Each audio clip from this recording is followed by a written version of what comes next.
So how can you have skinny people with type 2 diabetes? And this is something that's often called TOFI or TOFI, which is thin on the outside, fat on the inside.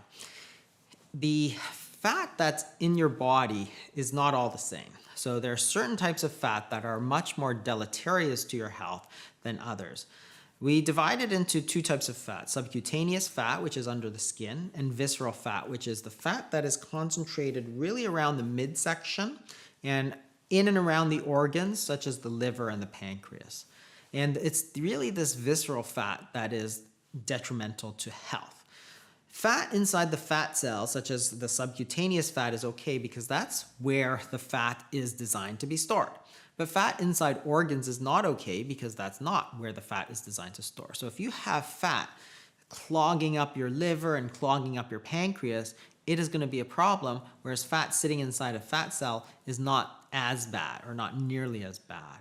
So if you look at the definitions of the metabolic syndrome, for example, it does not contain a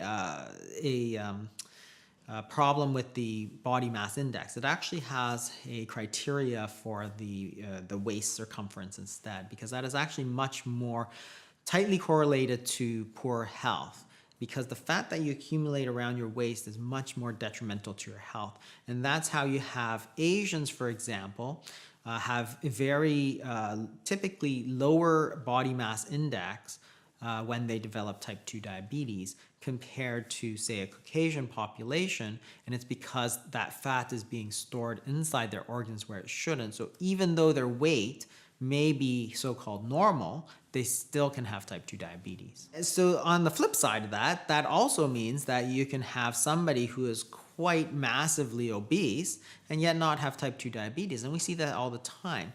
An estimated 20% of obese people are actually metabolically normal. So you could have somebody who is quite overweight yet have no type 2 diabetes compared to a so-called normal weight person who does have type 2 diabetes. And the difference between the two is really the difference of where that fat is stored. Is it stored in the viscera fat, or is it stored in the subcutaneous fat?